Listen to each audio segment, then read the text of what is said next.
This is the fourth and final session in the 2025 series. My name is Megan Ahmad. Thank you for joining us today. I would like to thank our sponsors for making this event possible. For any queries, please email admin@allergyfoundation.co.za. The recording of today's webinar will be available to anyone who's registered. You should receive the recording link within 24 hours. Our program today will be led by an awesome panel of experts, including Dr. Ahmed Mandra, Dr. Masood Parker, and Dr. Olawatosin Amund. For any medical experts in the audience, please note that this is not a CPD activity. Before we get started, I'd like to go over some basic housekeeping. This is quite important, especially for those joining us for the first time. This is to ensure that you understand the icons on your screen. You will notice a taskbar in the top right-hand corner of your screen, currently highlighted in red. Our audience is muted and will remain muted for the full duration of the session today, and we will not use the hand up function. Instead, we encourage you to post your questions in the questions tab. Our panel of experts will answer the questions during the talks and in the Q&A session at the end of the webinar today. You may use the React button to interact with the panel by sending your reactions. Today's program and other content may be downloaded from the Materials tab. To access the recordings of the previous workshops in this series, please scan the QR code. I've included the slide in the Materials tab. Please feel free to download and share. Email admin@allergyfoundation.co.za for more information. Continue to follow us on social media and be sure to sign up for our free newsletter to receive updates.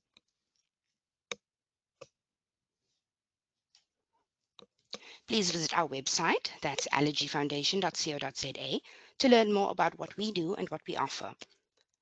Browse our articles and free downloadable content and explore the products under the AFSA seal of approval. Visit the AFSA shop to purchase our in-house products, such as the AfriSpacer device to use with an inhaler and the Kiddie Calmwear range of eczema clothing for children. We are growing our eczema advocacy team. If you are suffering from eczema or are the caregiver to somebody suffering from eczema and would like to have your voice heard, visit our website or contact Claudine. Her email address is claudine@allergyfoundation.co.za. If you do miss any of the information that we've shared this morning, feel free to email us and we'll happily share anything with you. Then lastly, before we hand over to Dr. Masood Parker, who will be kicking off today's program, I'd like to mention that we have prizes up for grabs today. Some awesome hampers. We've got a total of 9 prizes to hand out today. Winners will be randomly selected and announced live at the end of the session. Thank you so much. I'm just going to play a very quick in-house video before Dr. Parker takes over with the first talk.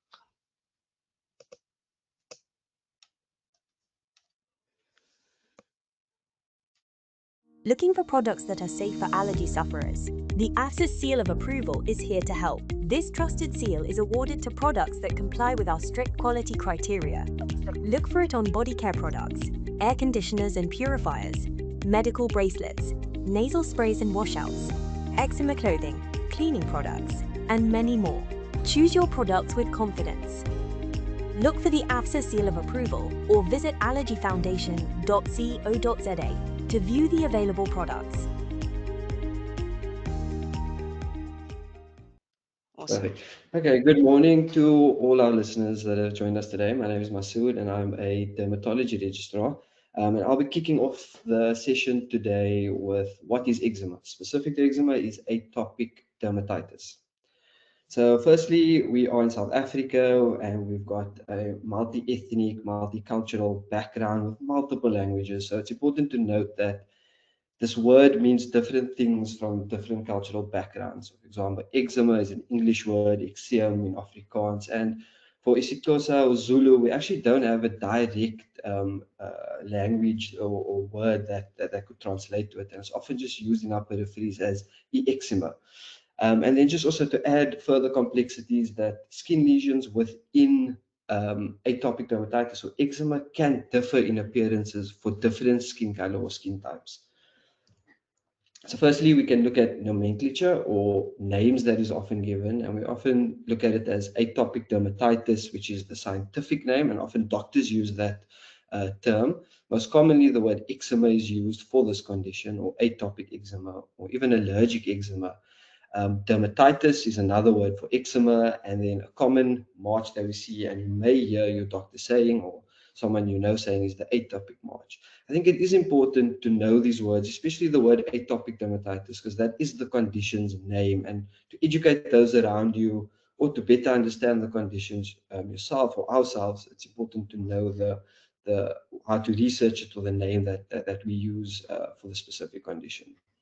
So then, what is atopic dermatitis? So it's an itchy and recurrent inflammatory skin condition, and it often begins in early life. It's associated with other allergic diseases like asthma or allergic rhinitis, hay fever, as we may all know it, and conjunctivitis or allergic conjunctivitis, which is eye symptoms, redness, or itching in the eyes, and then certain food allergies as well. And it's important to understand that the basis of this condition, that it is a genetic disease and that environmental influences play a role. And we will touch on this in a bit.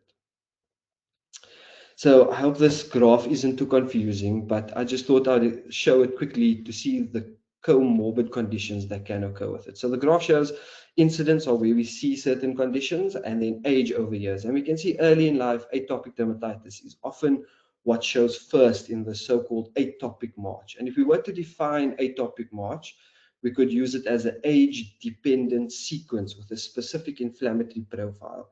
And food allergy follows closely on that curve with atopic dermatitis. And it's will become understandable when we look quickly at what causes this condition, why food allergy may be concurrent. Later on in life, we see that asthma and allergies like rhinitis come more into the fore. And in looking at this graph, you can almost understand that atopic dermatitis may be the opening window to all of these allergic or multi-comorbid allergic diseases. So then how common is atopic dermatitis? So it's a very common condition. We often see it in the pediatric population, and prevalent studies estimated at about 10 to 30% within that population group, and in adults a bit less at 2 to 10%. Specific to South Africa, there is scant epidemiological data, but the Isaac study, which was done in the 1990s, looked at certain age groups, and we can see it's very similar prevalence, and to add on to that, an increase in prevalence, meaning that it's becoming more common within our society. So then the crux of it, so what is wrong? And I think the next few slides are very important, and if that's all we take out, or we take out of what I'm trying to present, I think it's important because it's the basis of we as doctors, what we implement as treatment. So it's basically three things that is important to understand, and then just two background things that play into what we're talking about. So the first is that there is a skin barrier dysfunction. The second is that there's an immune dysregulation, and then a skin microbiome, or certain bacteria that usually live on our skin as commensals, which is healthy for our skin. There's a dysbiosis, meaning there's disequilibrium. And then understanding the background that for all of this to occur, that there is a genetic predisposition and then an interplay of environmental factors. So I tried to create a schematic, and if we think of a wall that we may be building, we can think of our skin as the wall protecting our inside body, because it is the biggest organ that's facing outside to the world. And if we're building this wall with bricks, we understand that we need a good foundation, we need good cement, we need quality bricks, and we need the bricks close to each other. And in doing so, we create an important barrier that if we're inside of our house, we're protected from the rain or the wind, and we can stay warm in essence. And that's generally what an intact barrier does. It protects you from that, and therefore you have no immune response. And it keeps things out and what you need inside of the body, to simplify it. So if we look at the skin within an atopic dermatitis individual or eczema individual, we can see that suddenly this brick and mortar has been lost and the configuration has been changed. And the background behind that is that there is a genetic predisposition. So there's many things that we could mention here, which I don't want to confuse everything, but there's maybe loss of function of certain genes or proteins within the skin that causes this, and that brick and mortar starts to change. The lipid starts to change. And then suddenly, everything that we come into contact with in daily living, like bacteria, allergens, or irritants, can start to penetrate the skin. Fluid that may be found normally within the skin and keeps the skin hydrated can start to be lost or be exuded, so to say. And like I said, the allergens can start to enter the skin. And when that happens, a specific immune response is driven or brought about. And that's what we typically call the Th2 inflammation, and that's often in the acute phase. And then later on in chronic disease, there's more studies which is actually showing we have a different cytokine profile or Th1 type response. So if we understand this, when the doctor is following on explain the treatment interventions, we can understand why it is important to apply a moisturizer, and why when it's acutely inflamed to put on a topical steroid, because we are basically trying to alleviate one of these dysfunctions within the skin, so to say. So then potential triggers that can occur from the outside. So we can look at climate, so extreme weathers, and that can be hot or cold. It's patient dependent. Could be low humidity, irritants like wools or sweat. Sometimes if you may wear something that's not pure cotton or maybe a fleece, that can irritate the skin or feel warm on the skin, and that can cause the eczema. Even sweat can cause it. And detergent, so we often say avoid using anything that smells nice, actually. So shampoo, something that lathers, because that can all form an irritant. And then certain infections, so we mentioned that dysbiosis, so we can get colonization of certain bacteria, and we all have this bacteria on our skin. It's just when there are inflammatory lesions, it moves towards a certain profile of bacteria which predominates, so to say. And then environmental, like dust mites or pollen or contact allergens. And then food allergies, I put a few dots at the end there because it is a tricky one, and it's often faced us practitioners are faced with this question: do certain foods cause it? So you could have a food allergy, which when we as doctors talk about it, we say it's a type 1 allergy, so like an anaphylactic reaction or something. But specific to eczema is certain food groups could maybe in a small minority of patients cause the eczema to be severe or refractory. But it's a conversation that you should have with your healthcare provider. So then when we approach it, what does it look like? And that's when I use the word morphology, what I term it. And we can see eczema in different phases. So it could be acute, so red, itchy rash. It can weep, ooze, or crust. It could be subacute, so red, itchy, and scaly. Or could be chronic, so it's been there for a long time. So thickened, dry, it could be hard bumps. And it's a different profile that we see. And then where do we see it? So the distribution is vitally important. We have early onset AD, which usually begins within the first 2 years of life, and almost 45% of those affected might even get it within the first 6 months, thereafter 60%, and under the age of 5 up to 85%. And we can see the distribution differs, but I won't go too much into it because atopic eczema can occur anywhere. And here's a certain pictures of what we see in acute eczema around the cheeks of a young kiddo. And here's a picture showing that the differences we have between skin of color, how different the eczema could look and can look. And then here we've got eczema in the flexures. And then there is this entity of late onset eczema, and that's often starting after puberty. And there's little epidemiological studies to further coherently understand this profile. Then also there's atopic dermatitis in elderly patients, and that's generally above the age of 60. And here's some more pictures. So how do we make the diagnosis? So there's many different diagnostic criteria, but in essence, we ask 4 or 5 questions. Is the condition present since a young age? Does the condition itch? Is the rash we're seeing today in keeping with the morphology of what we just explained now, or the distribution? And then is there a personal history of atopy or a family history? And is this a recurring condition? And if you can answer yes to more than 3 of those, it's often a diagnosis can be made.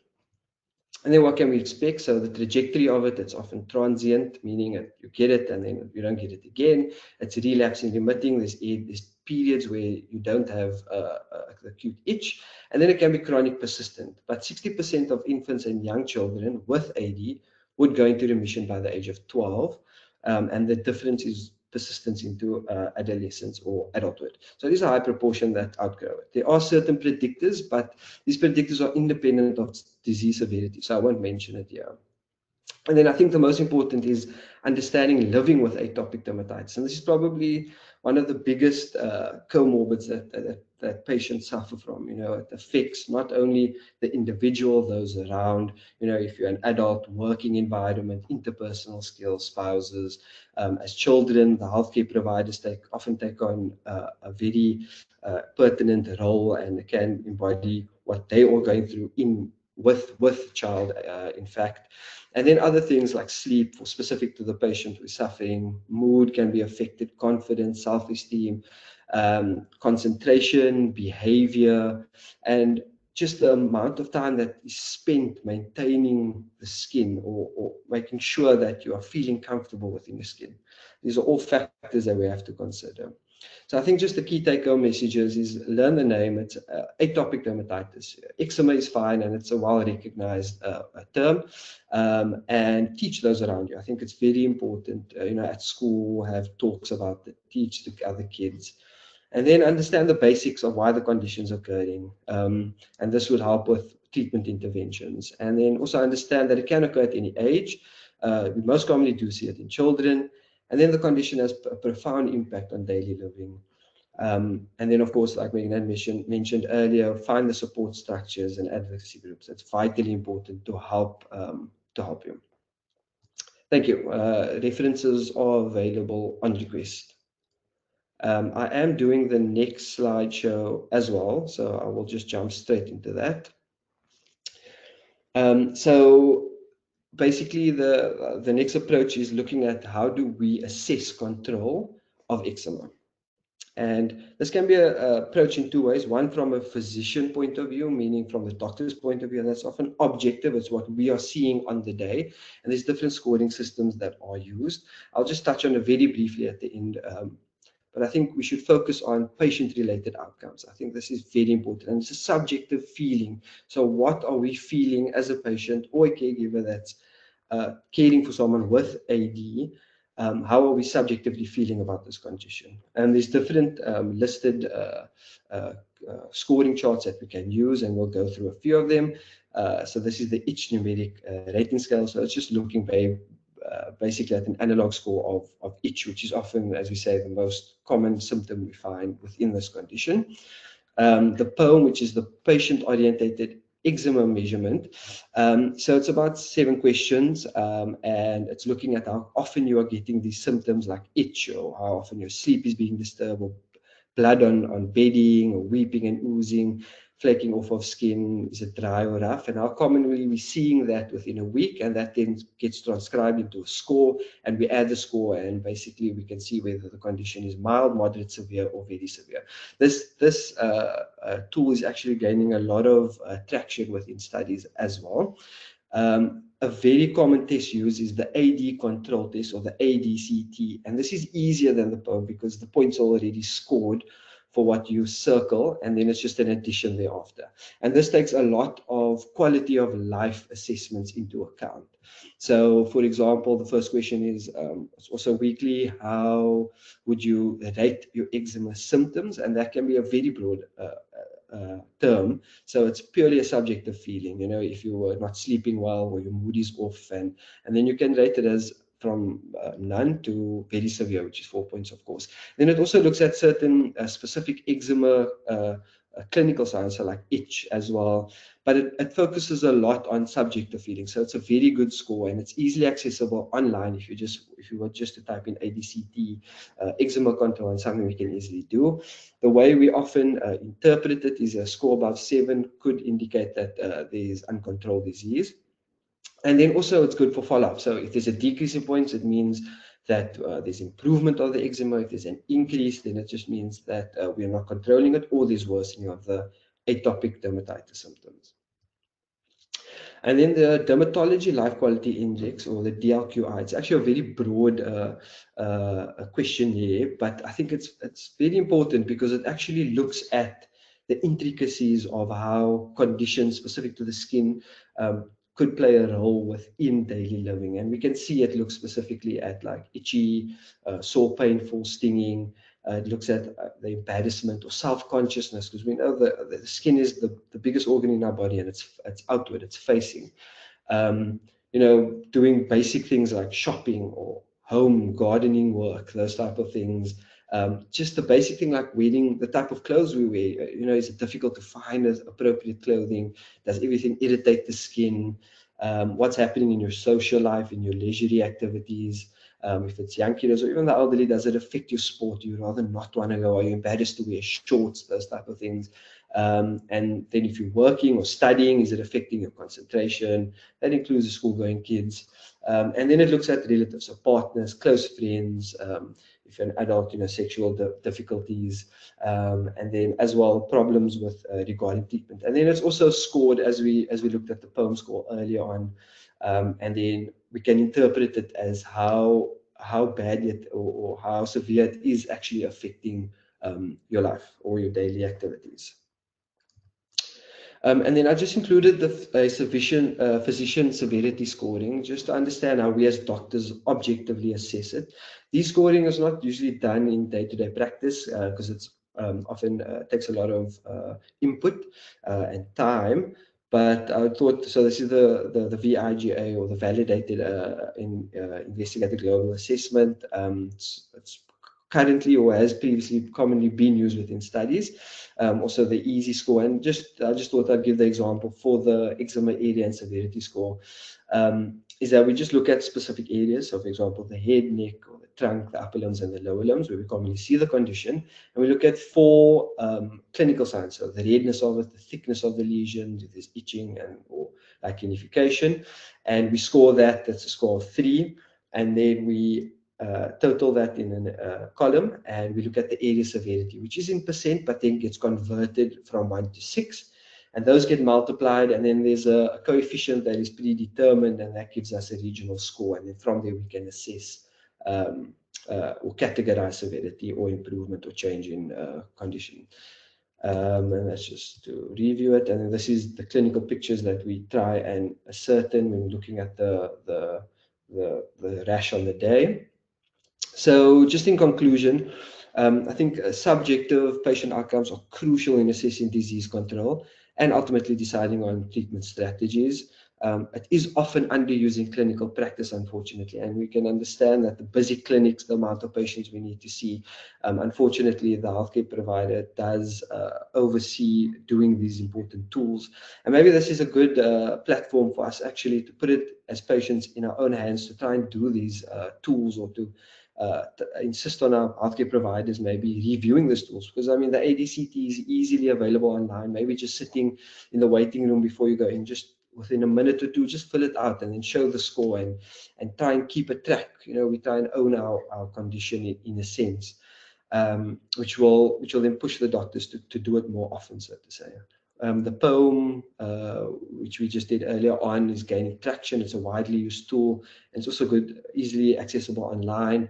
But I think the key is these tools are important to assess control of disease-specific atopic dermatitis or eczema, and then also to assess severity and then the impact on activities of daily living. Whenever we institute treatment, there's always a risk-benefit, and especially systemic, there are side effects. So the only way for us to make that decision is with the input of our patients. And I think the scoring tool like this is what tells us whether we need to upscale, especially that subjective feeling that you're not able to do what you would do ordinarily. And then I think just to end off, more work is needed in South Africa to bridge the language barriers. And I think there are a lot of tools that are being developed to try and bridge that gap. Once again, references are available on request, and I thank you for your time.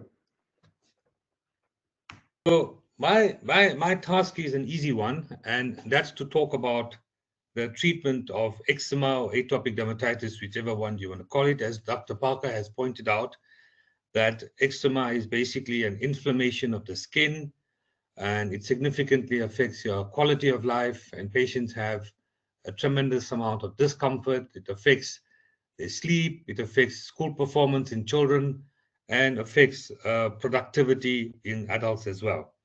So how do we treat eczema? I think the first thing we need to do is have a basic understanding, and as Dr. Parker has pointed out, that the skin basically has a certain architecture which is premised on a bricks and mortar system, whereby the cells in your skin, which are called corneocytes, These are held together by a cement, and that basically maintains the normal architecture of the skin. What happens in patients with atopic dermatitis or eczema is that this barrier function of the skin is broken down. And because of that, you get penetration of allergens, irritants, and other things that can make eczema worse, triggers, as Dr. Parker has pointed out. And these then can cause inflammation and worsening of the condition. So it's basically, if you think about eczema, it means it's a barrier dysfunction of the skin. So your barrier function of the skin has broken down. And obviously, there are different severities of eczema. You can get mild, moderate, and severe.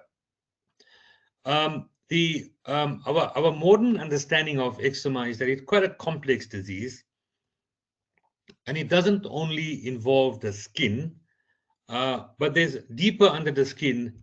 There is abnormality of the immune system.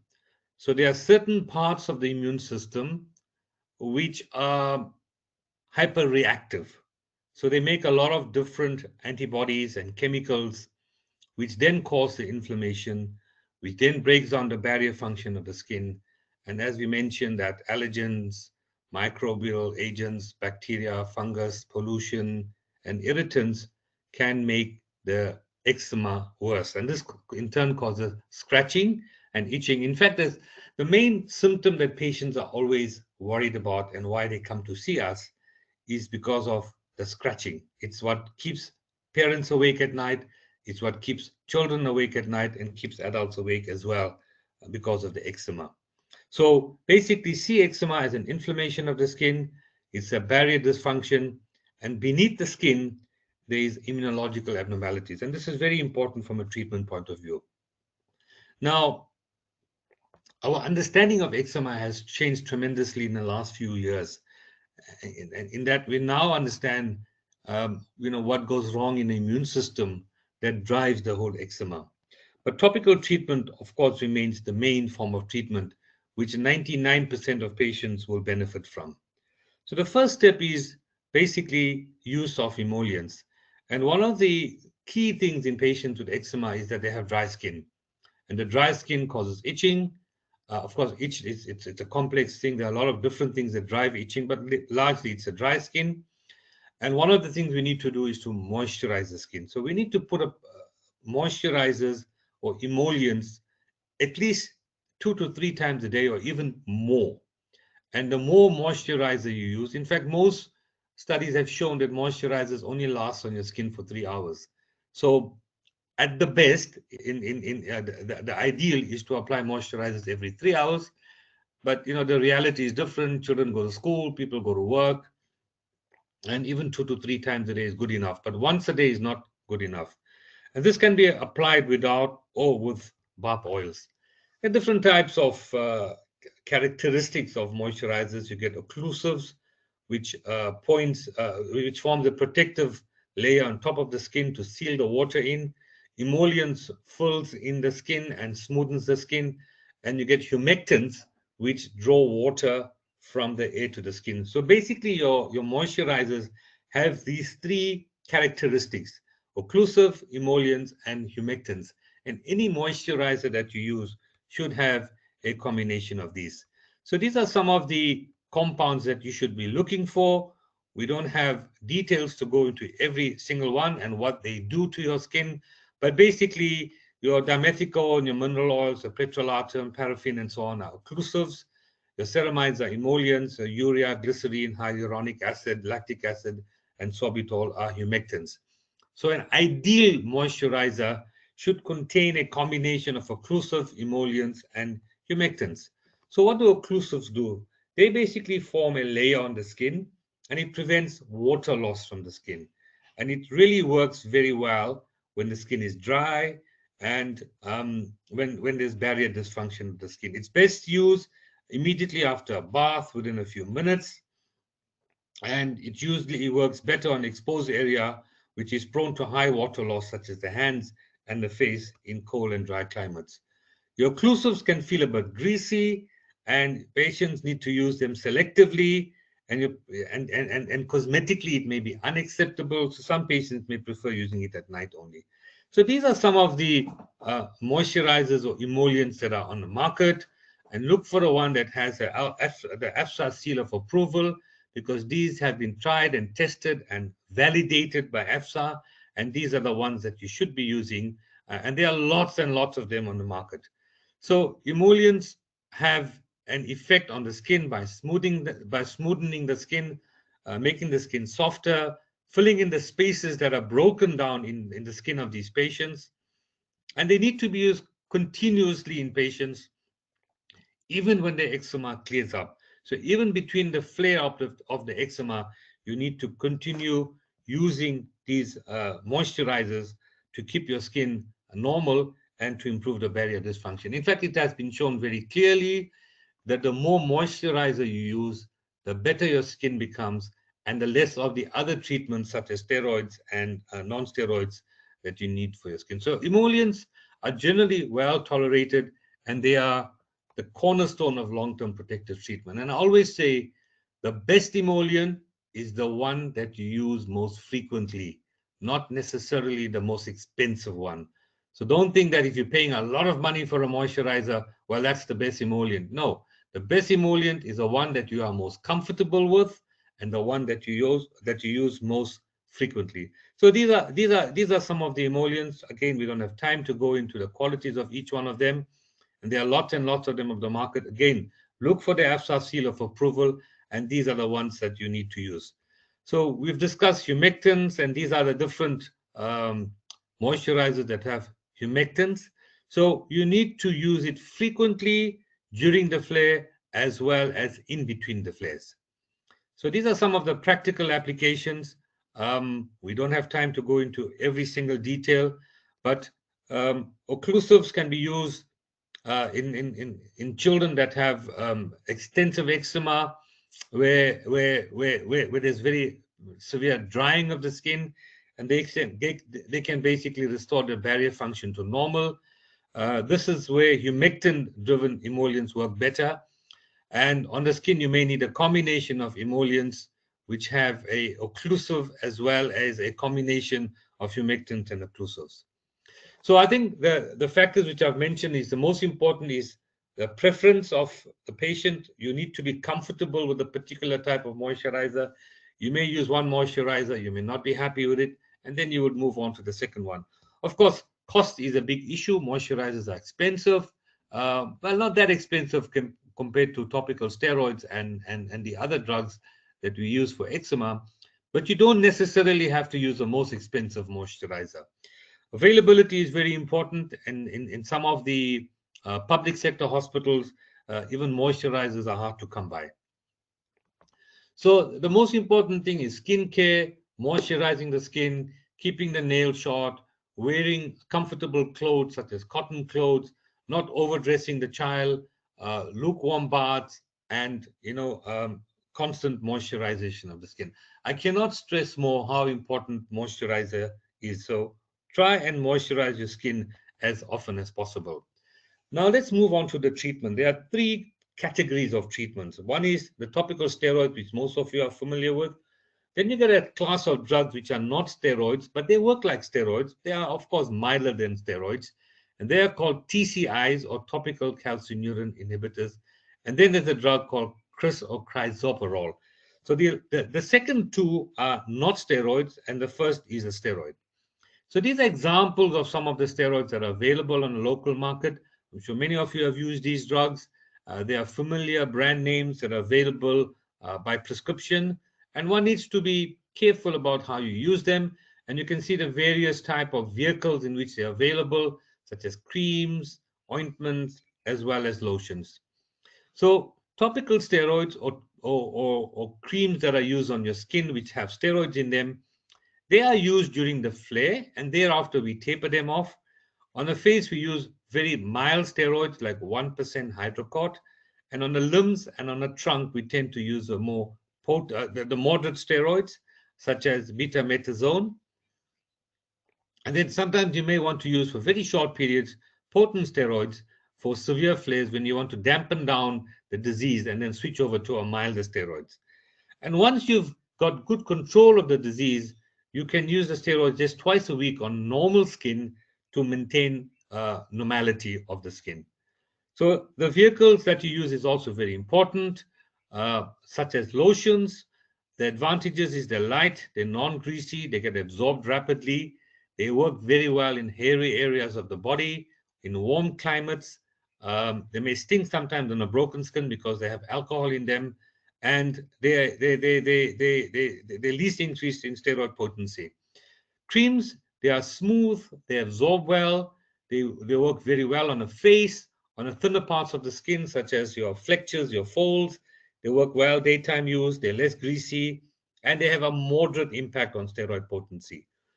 And then, of course, you get the ointment, which is thick and greasy. It works better on dry skin. It is good for areas of the skin which is thickened, and you can use it overnight as occlusive, as occlusive, and can also increase sweating. So very difficult to use during the day. It also has a high impact on steroid potency. So those are all the different types of topical steroids. You get lotions, creams, ointments used in different circumstances. And of course, your doctor, your GP, your pediatrician, your dermatologist, your allergy specialist will prescribe different steroids of different strengths and different characteristics depending on the type of eczema and which part of the body they're treating. The second type of treatment which we need to talk about are what we call topical calcineurin inhibitors. Very big words, but don't worry about them. There's only two types, protopic and Elidel. And protopic is an ointment, Elidel is a cream. These are extremely safe drugs. They can be used on sensitive parts of the body. They work particularly well in children, particularly young children. The long-term safety has been established. I've been involved with studies with Elidel, where we've used it for 5 years continuously without any side effects in young infants. And it's great for maintenance treatment where you reduce the need for topical steroids. Some patients, maybe 5 or 10%, may experience burning and stinging when you initially use it, but this gets better with time. And then there's another class of drug called crisaborole or Stacquis. This is also a non-steroid drug. It can also be used similar to the previous class of drug which I've shown you, which are topical calcineurin inhibitors. It's approved from 2 years of age, extremely safe, highly effective, again, particularly well tolerated in children, and works very well on areas of the face and flexures when the skin is much thinner and much more sensitive. So these are the three categories of drugs or topical treatments that we use for atopic eczema. So the important thing is good skin care, which you've mentioned, using moisturizers, cutting the nail short, wearing the right type of clothes, wearing comfortable clothes, lukewarm baths. Wet wraps are also an important modality of treatment, which the next speaker will discuss. And sometimes patients with eczema also require types of treatments, either creams or even oral antibiotics to treat infections because, like I mentioned, the barrier function is broken down and the skin is often prone to infections. So these are some of the things you can do. You can do bleach water baths, or you can shower with chlorhexidine, which is an antiseptic scrub. Some of these may not be very comfortable, but can be used in patients who experience frequent infections. Now, if all of this does not work, so you do the moisturization, the right clothes, you cut the nails short, you do the bleach baths, you do the wet wraps, and you do the topical steroids, you can't bring it under control, and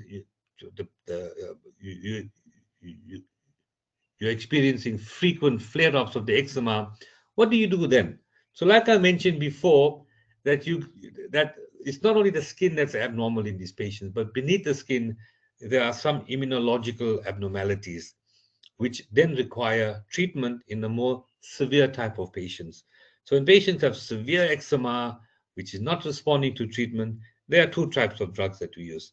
So these are immunosuppressive drugs and immunomodulating drugs. The immunosuppressive drugs are simple tablets that you take. You can take it every day. There are some tablets that you can take once a week.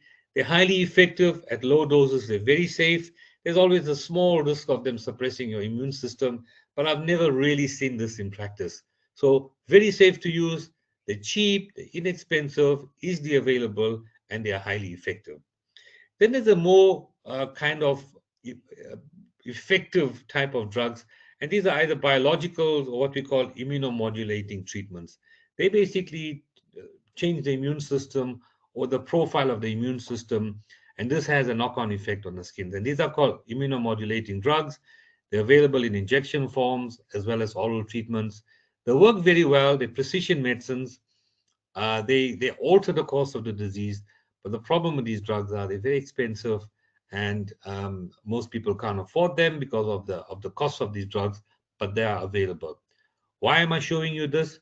To show you that if you have eczema, it can be well treated with a combination of drugs. So even if you don't respond to your topical steroids, even if you don't respond to the topical calcineurin inhibitors, or you don't respond to crisaborole, and you've tried everything, you will definitely respond to either immunosuppressive treatment, which is quite safe to use in a vast majority of patients, or you may you may want to use an immunomodulating treatment. But the most important thing I want to tell you is that eczema cannot be cured; it can only be controlled. And we use these different combinations of treatments. We use ointments, we use creams, we use moisturizers, we use topical steroids, and sometimes we use immunosuppressive treatment and immunomodulating treatment, all to get control of your eczema. So the vast majority, I would say 99.9% of patients with atopic dermatitis, atopic eczema, can be extremely well treated with good, safe treatment that's available to us now, and you don't need to despair. But you must have a long-term view. There's no cure for eczema. You can control it, and you have to be on treatment on a regular basis.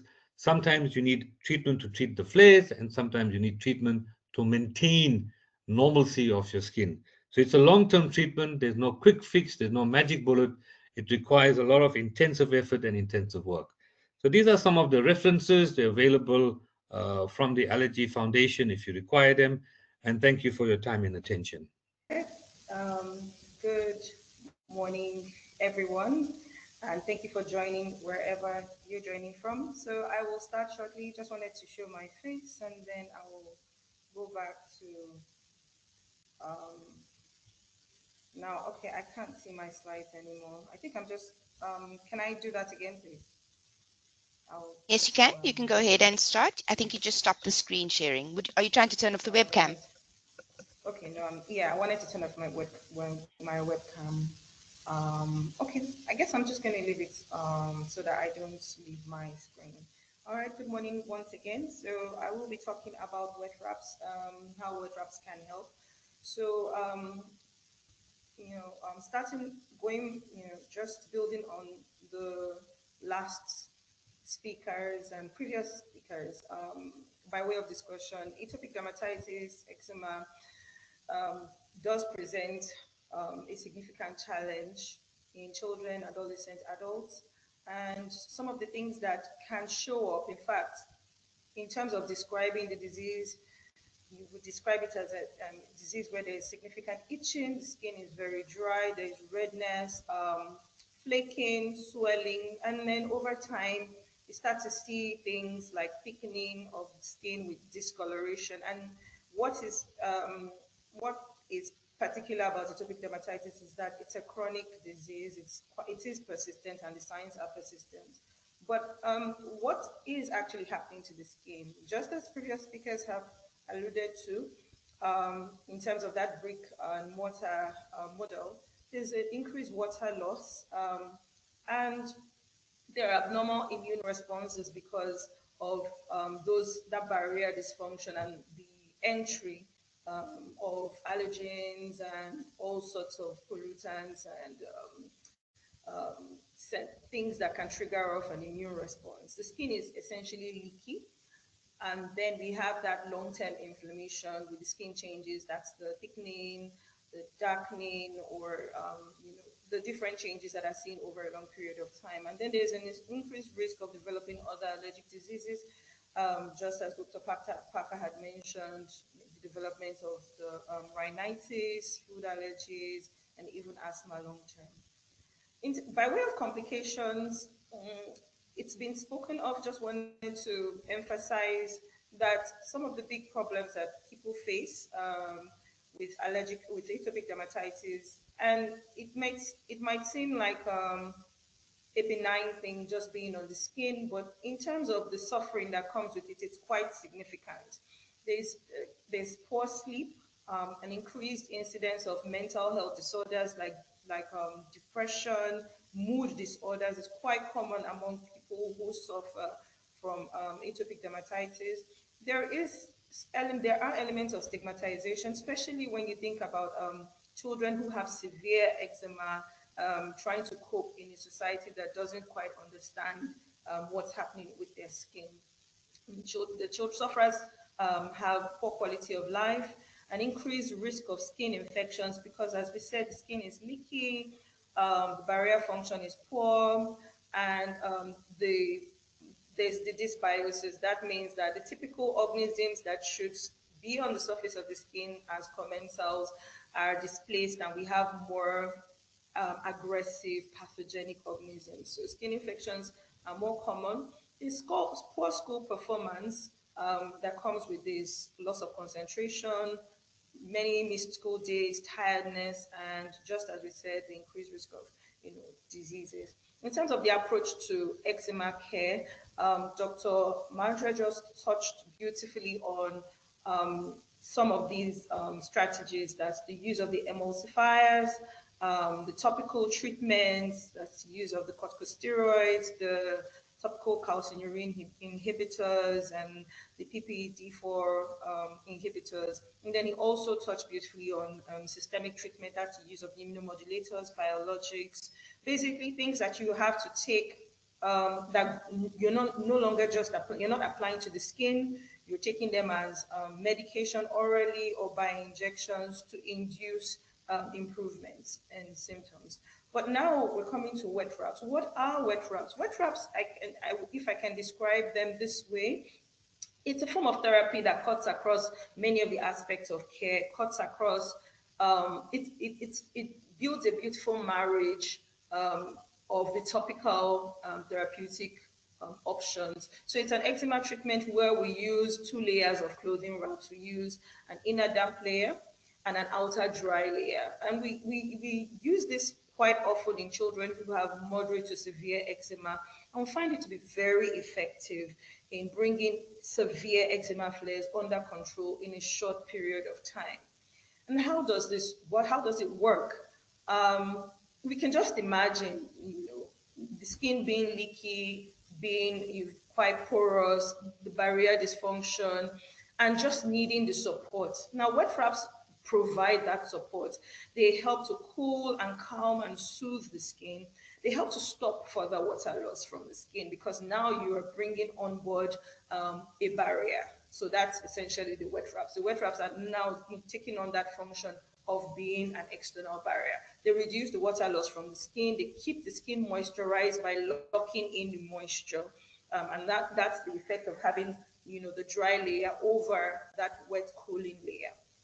It enhances skin absorption of topical medications, and then it reduces itching. I mean, once the skin starts to feel cool, soothed, itching does stop. It can reduce that itching, and once you can break the itch, it helps to stop that itch scratch cycle, because the itch scratch cycle perpetuates the formation of the eczema rash. It keeps it going and keeps it worsening. But once you can break it, that helps to, over time, reduce the eczema flares and improve control of the disease.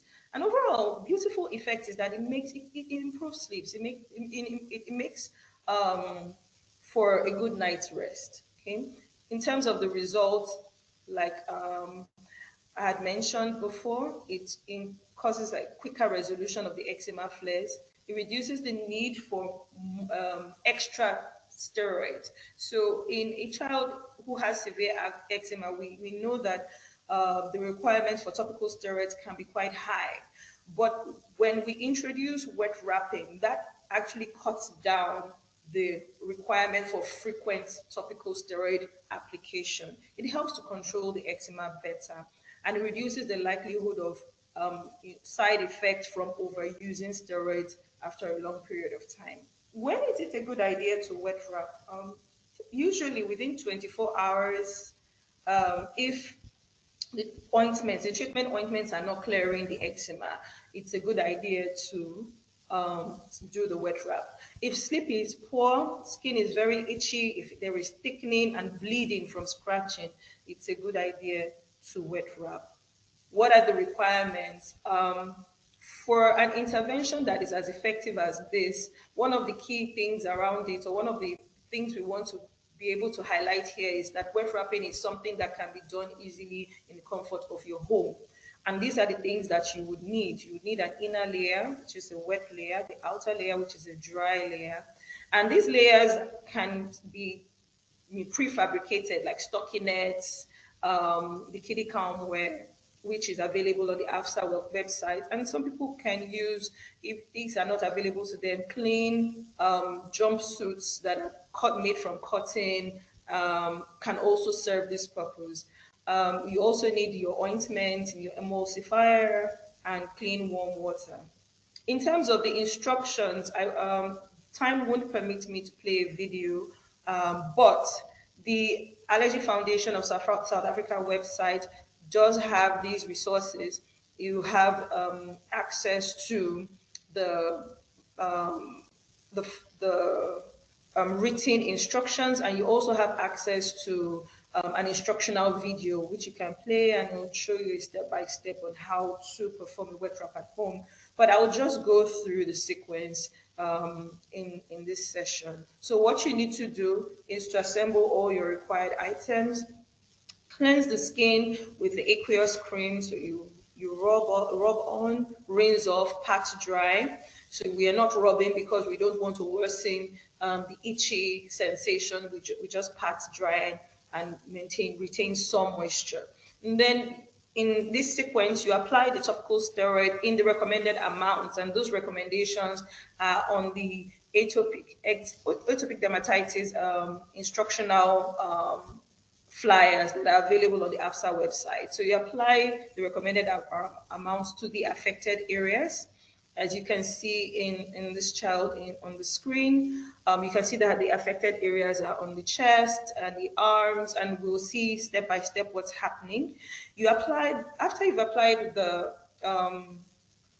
topical steroids, you apply a copious amount of emulsifier, of the emollient, over the whole body. And if you can just look with me in this top picture, you see just how much emulsifier is being layered on, is being slathered on the skin. So the idea is not to rub it in and make it disappear. It's almost like you're basically putting cement on, slathering it on. So you're using that in copious amounts over the body. Then next, what you do is you create your wet layer, so that you immerse your inner layer in the clean warm water, squeeze out the excess water, and dress the child in the wet layer first. So you put that wet layer on, and if it's the stockinette, you have to cut it into different sizes. All of that information is on the AFSA website. But if it's the kiddie calm wear, you take your kiddie calm wear, the right size for your child, immerse that in the clean warm water, squeeze out the excess water, and put on that first layer. And then you dress the child in a dry layer over that wet layer. The point of the wet layer is that it's not dripping wet, it's just damp. So you squeezed out the excess water. So you can see step by step. First step, we had done the aqueous, we cleansed the skin with aqueous in the first picture. And the next picture, we applied the topical steroids, and then we had topped that up with the emulsifier. Although, apologies, this was not as thickly layered on. I didn't have this next picture to show that thick slab here. And then you can see in this third picture, this calm baby, no longer itchy, now able to feed, although, covered up very nicely, and now skin is soothed and calm. So in terms of the prefabricated um, wraps or things that you can use as wraps. I mentioned the kiddie calmware um, outfits, which are available on the site. And you can see here that we have what is available are the jumpsuits, so that's like a whole body suit, which has the hands covered, the feet covered. So that minimizes access for itching. It actually, and that also helps to cut and curb, the itching tendency. And then we have like the anti-scratch suit. So putting on the anti-scratch jacket restricts like the range of movement of the arm. So the hands can't easily go around the body scratching, and also has the covered hands. And then you also have the option of buying or having or using like just like the elbow sleeve, just on specific areas where you want to wrap. So it doesn't have to be an entire body wrap. It could just be restricted to specific areas. And you remember in doing this, you must remember to, when you start the wet wrap, you wet wrap every night for 7 nights in a row. You must apply an emollient directly after removing the wet wraps, because once you remove the wet wraps, the skin dries very quickly. So you must remember to apply the emulsifier or emollient immediately you take the wet wraps off. And when there are signs of infection, don't you need to speak to your physician first before going on to do anything. It's usually advisable not to wet wrap then, but to consult with your physician. And to wrap it up, the things that you might find useful on the APSA website that would help with getting you started are on the screen. Leaflets, there are videos, the products for doing this, and then approved cleansers and emollients. Wet wrapping, to summarize, is very effective in achieving, the cooling, calming, and soothing effect. It's very effective as well in controlling flares. You only need a few essential items, and you can perform it at home as part of eczema treatment. And it empowers you, it empowers families in ensuring relief of symptoms at home without steroid overuse. So thank you. And from here, I will move on to my next presentation, which is on patient resources. And basically here, just taking us through a step by step on what is available to patients on the AFSA website. So to start this off, I thought it important to emphasize that the Allergy Foundation of South Africa has an overarching goal, and the goal is to do all they can to save lives, to enhance the quality of life, and to reduce the cost of healthcare for South Africans suffering from allergic disorders and from primary immune deficiencies. Because the foundation, it's very important to the foundation that there is access. Patients have access to the right to being able to make the right decisions about their health, the health of their children, who are suffering from allergies, without necessarily breaking the bank and still making quality decisions.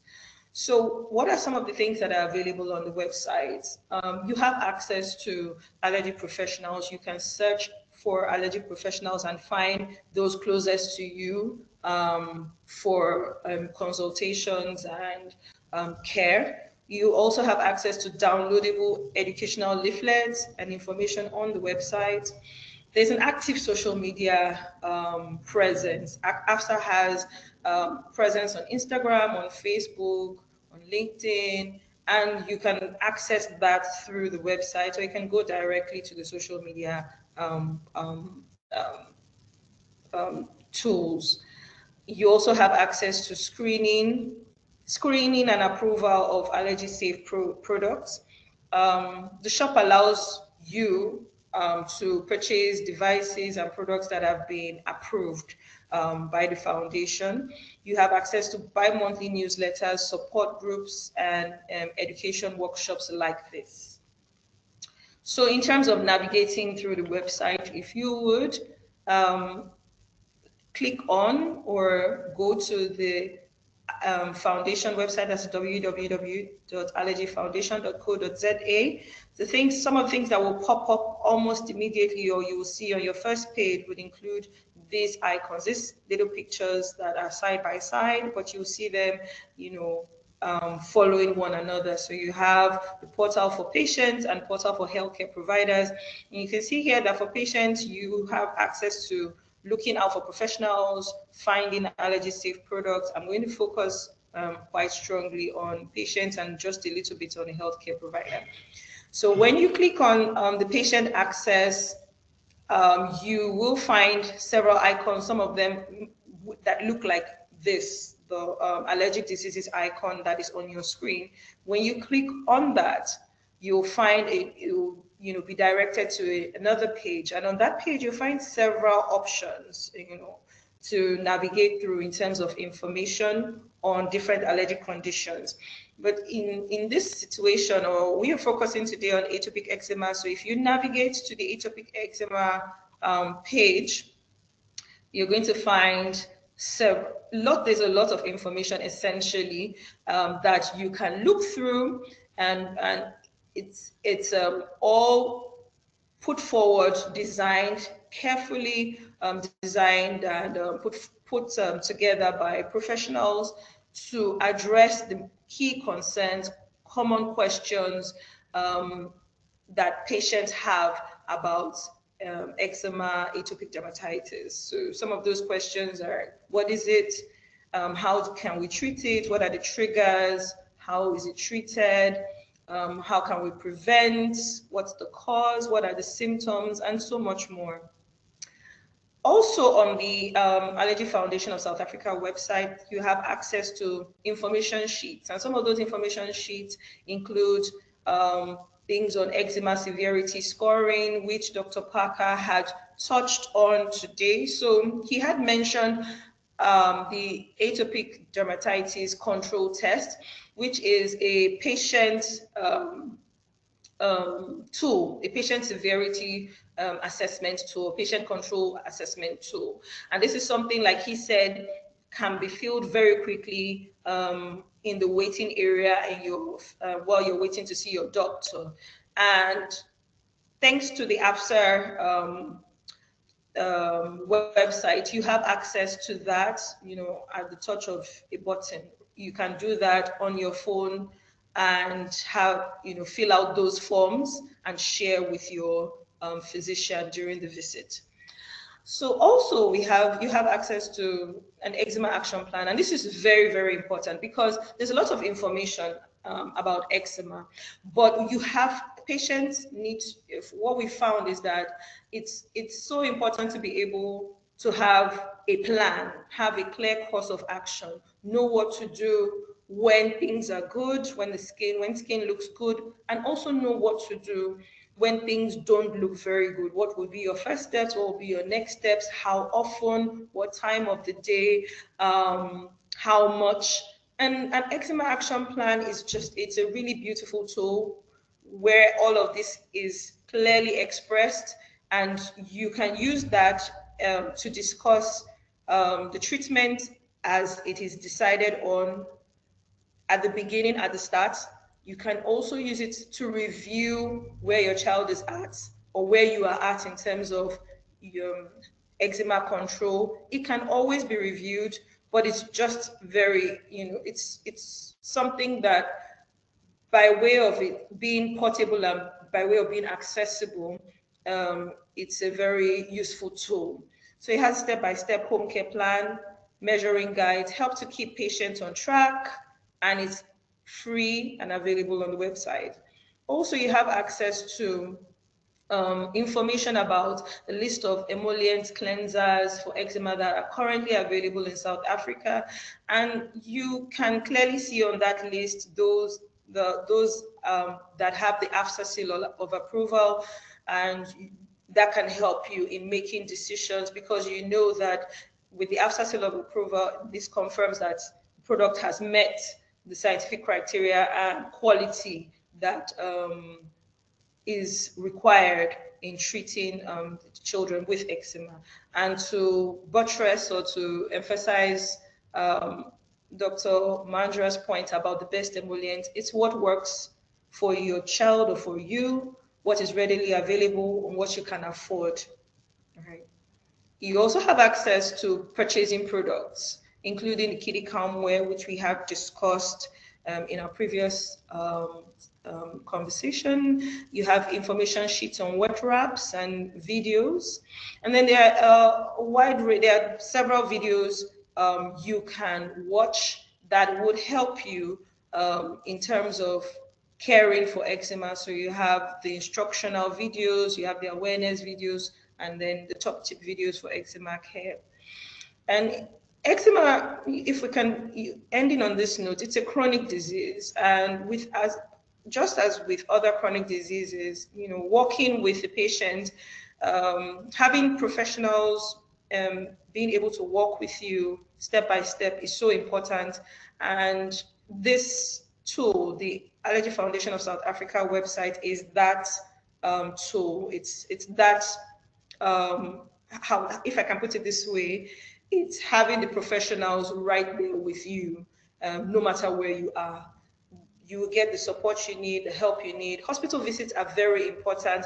Home care, the quality of home care cannot be overemphasized. It's critical, and that's where the information and the access to the AFSA website comes in, supporting comprehensively for people with eczema all in one location. So thank you for your attention. And if I can encourage us to do one thing, wherever you are, please search for the Allergy Foundation of South Africa. If you've never accessed it before, this is your sign to do so today. Do this and you'll find all that we've discussed. And if you have any questions, please contact. Thank you very much.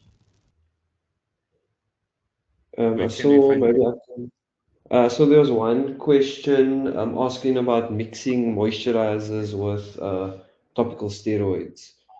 Dr. Manja, would you want to answer, or should I have a go? So generally, it's not recommended. Okay.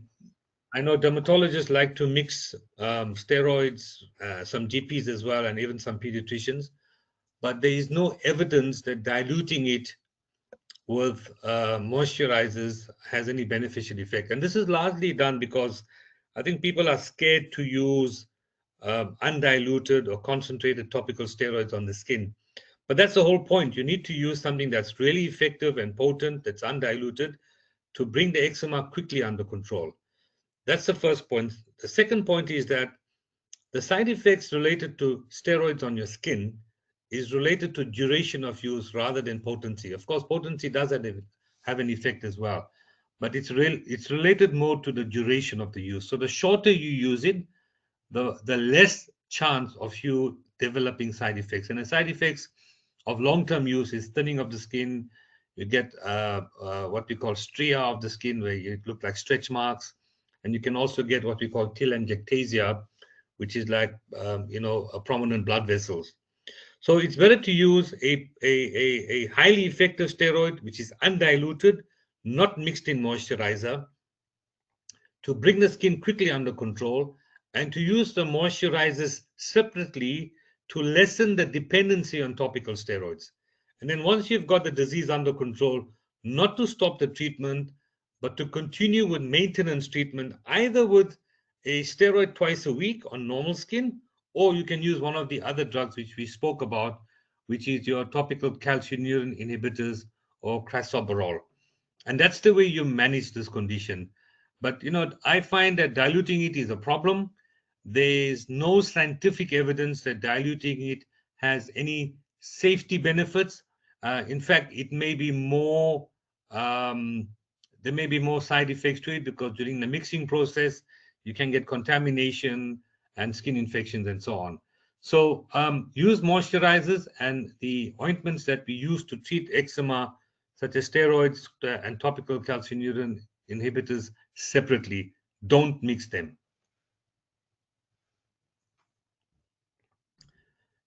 There's a question here. I have eczema since I was a baby.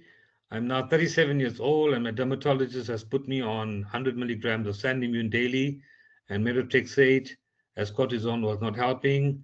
So like I've mentioned in my talk, that if your cortisone ointments are not working, if your topical calcineurin inhibitors, the moisturizers are not working, then the next step is to use immunomodulators or immunosuppressives. And the treatment that your dermatologist has given you is highly effective, and you will definitely find a big difference in your skin. The Sandimmune usually will be for a short period of time, and the methotrexate will be for a long period of time. So the idea is to use it for as long as possible, but the important thing is that you need to monitor your immune system by doing regular blood testing to make sure that these drugs don't have an effect on your blood count, your liver function, and your kidney function. And you need to check your blood pressure regularly as well. So yes, these drugs are highly effective. They are reasonably safe, and don't be scared to use them because they really work well for patients who have a severe form of eczema, which is not responsive to the conventional treatment that we use, such as ointments and creams.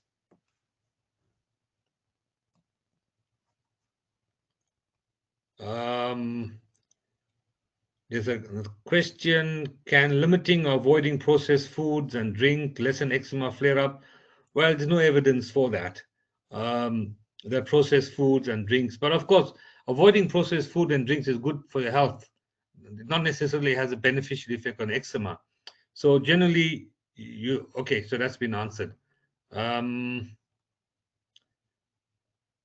think most of the questions have been answered now, unless there's something burning question.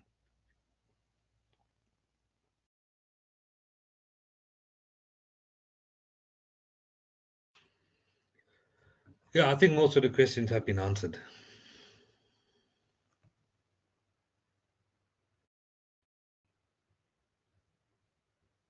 Megan? I'm having a look, Dr. Mandra. There are a few that have just Okay. come in. So let's say which one between the steroids and moisturizers should you apply first on the skin? Has that been answered? No, it hasn't. Okay, so generally, if the patient is being given a bath, then you would use the moisturizer first and then the ointment. If the patient is not given a bath, it doesn't matter whether you use the moisturizer first or you use the ointment. What the moisturizer does, like I mentioned, it has an occlusive effect, it has an emollient effect, and it can have a humectant effect as well. So immediately after a bath, best to use the moisturizer first and then the steroid. If you're not having a bath and just using the creams on their own, it doesn't really matter.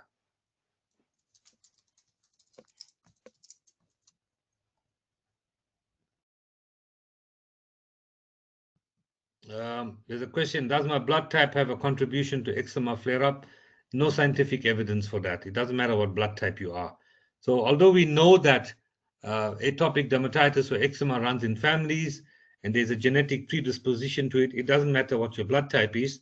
It's a completely different type of transmission genetically, and it's not your blood type that matters, but what kind of genetic makeup you have. So if you predispose to asthma, to eczema, to hay fever or allergic rhinitis or food allergies, then your children are more likely to develop these conditions as well.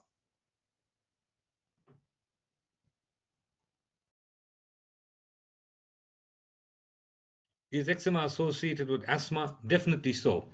So eczema and asthma are the same disease process, same immunological process. One affects the skin and the other affects the lungs. So certainly in children, many children with eczema have asthma and many children with asthma have eczema. In adults, it can be a bit different, but they're very closely related. And what happens in these patients is the inflammation that we find in the lungs and the skin is the same. It's called type 2 inflammation. So there is a common immunological thread that runs between eczema and asthma that's called type 2 inflammation. We also find that children that have eczema that don't have asthma can later develop asthma if they have eczema early in life.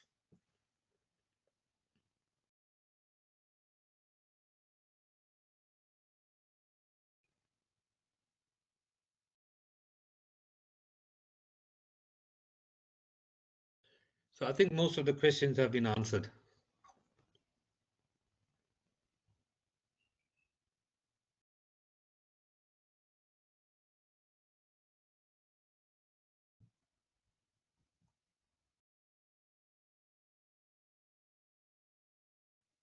Yes, thanks, Anne, for that comment. To the panel answering questions by typing them in, please remember to reply to all so that the rest of the panel can see that questions have in fact been answered.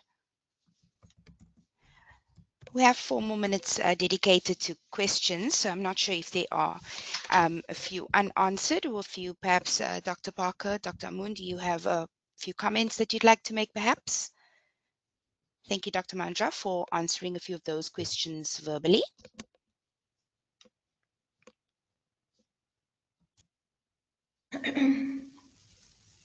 Thank you very much. So I'm also looking through the questions as well. I think I've answered quite a number of them. I was just also responding to this question about um, treatment of scalp eczema. Okay.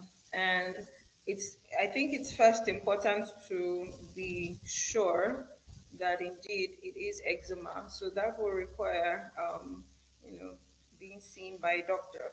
And but if it's a question from a physician, and I think it might be, the treatment follows basically pretty much the same approach as you would when you're thinking about the skin, with some modifications, just maybe a couple of modifications. So if there is a lot of scaling and flaking on the scalp, it might require some additional therapy to solve that problem first. And then the treatment, as with on the skin, is topical, so using a topical steroid. But just as Dr. Mandra had spoken about the vehicle, that is, what it is that how the steroid is prepared and what it's prepared in would be different for the scalp. So yes, so doing that and maintaining moisture, locking the moisture in, those are the steps. I don't know, Dr. Parker, you might have a little more experience than me on this. So would you want to comment? No, I think I share the sentiment. I think just, I'm not sure if it was answered in the comments area, but a lot of people have been mentioning topical steroid withdrawal. And it's a much debated topic. And I think I echo the sentiment of Dr. Manjula regarding mixing steroids within moisturizers, because then it becomes almost we forget that there's a medical intervention with the added moisturizer next to it. And that just becomes the treatment protocol, so to say. So yes, sometimes if you are using very high potency steroids for a very long period of time and you stop it, you can get severe withdrawal eczema symptoms. And that's why it's so important to firstly not be scared of using a topical steroid, because that's the first thing. A lot of patients are afraid and they hear things from their neighbors or friends or family to stay away from it. But the intervention, if you have inflamed skin, is to put the steroid on the skin. That's your primary intervention, like Dr. Manjra and Dr. Amund have mentioned. So use it appropriately. If it's severe, we often give a potent topical steroid, something like Dovate, and we use it for a period of up to 3 weeks, sometimes if it's severe. I often, with my little kiddos, and they've got severe AD, I would say use it for 10 days and assess. And if you see that the skin has improved, then you try and wean down to a less potent steroid, something like Cortiderm or Persivate or Lenovate, and then you see how it goes. So you use it maybe using the Dovate 10 days, you see the skin is nice and clear. Don't just stop it and then forget to do all your other treatment interventions like we've just discussed. Wean it down to Persivate or Lenovate or something, and then see how it goes for the next 5 days. And then you try and skip a day, try and drop it to maybe a Cortiderm or Advantan or something, until you see that the skin is clearing nicely almost, and then you try and do it eventually when you get to a point where you're doing it every 3 days or every 4 days, eventually maintaining it on twice a week. That's specific to the steroid. But maintaining the moisturization, I think that is the key. That's going to maintain the skin when it's clear. So you're applying that moisture 3-4 times a day, as much as you possibly can.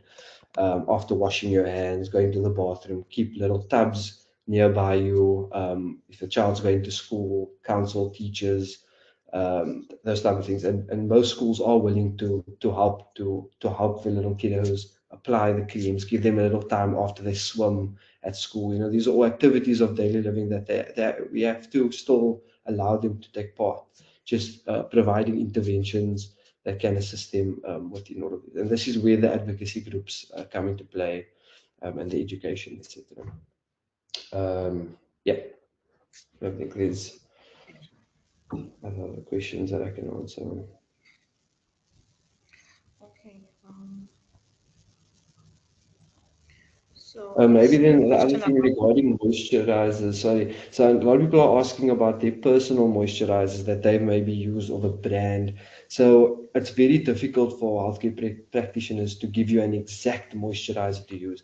Every patient prefers their own moisturizer, and unfortunately, I know there's a cost attributed to it, but after trying a few moisturizers, you as your own person will feel what you are more comfortable with. And Dr. Moza said that in his talk as well. So sometimes you'll see in summer you like a certain brand, or a certain moisturizer without the humectant or something, and then suddenly in winter when the air is dry, you prefer a humectant, something with glycerine or urea or something. I think just following those principles of the occlusive, the humectants, and following uh, your gut almost on what you're using on your skin and what makes your skin feel moisturized and prevents those flares from happening more often.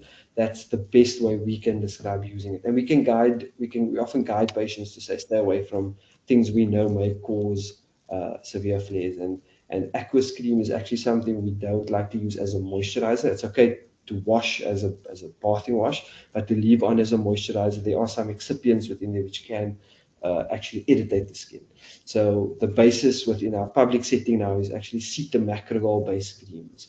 And even if you go onto if that's one word, you can maybe take out cetamacrolol, even if you're looking at the pharmacy or something.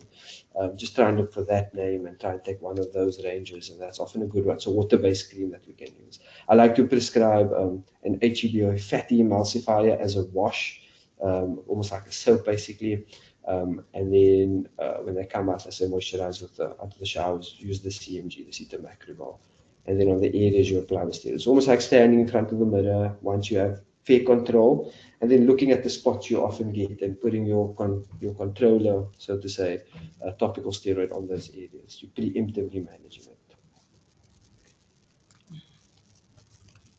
Perfect. I think that we've actually answered everything, answered them really well. We've now come to the end of today's programs. Before I do the prize giveaways, I would like to take this opportunity to thank our experts, our panel of experts, for the answers and information provided today. On behalf of AFSA, a big thank you to you.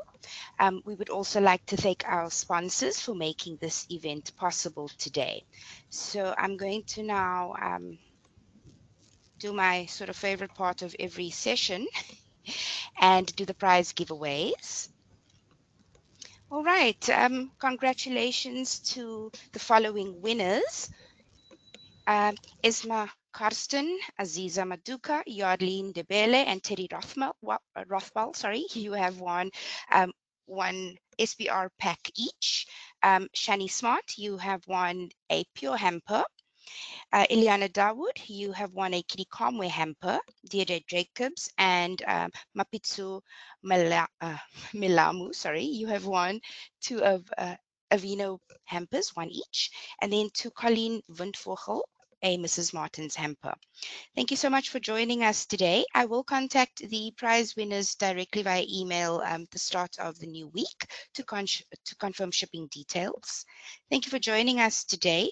This was the last installment in our Allergy Education Workshop series for 2025. If you missed any of the previous sessions that took place earlier in the year, so that would be food allergy and anaphylaxis in March, rhinitis and conjunctivitis in May, and then asthma in July, feel free to scan the QR code on your screen to access the recordings of the previous workshops. The link for today's eczema MP4 is also available via the link on the screen. The recording of today's session will be sent directly to you as well as to anybody who's registered for this event within the next 24 hours, so keep an eye on your inbox for that.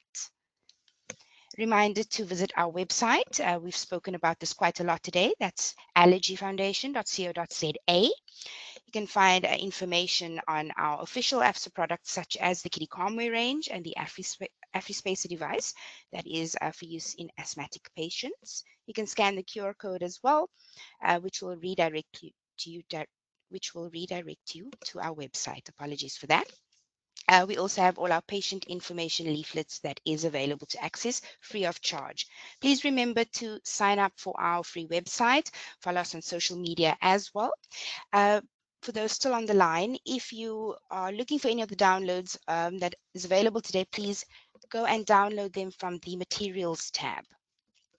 And then if you are interested in eczema advocacy, so you yourself as a patient, or if you are the caregiver to somebody living with eczema, feel free to visit our website or email Claudine at allergyfoundation.co.za for more information. Thank you for joining us. We will be back in 2026 with a brand new series. Follow us on social media, sign up for our free newsletter, and continue following us on other platforms to find out more. Once again, a huge thank you to our sponsors for making this event possible, as well as to our panel of experts. Have a wonderful weekend further, and we look forward to you joining us at the next one. Thank you. Take care.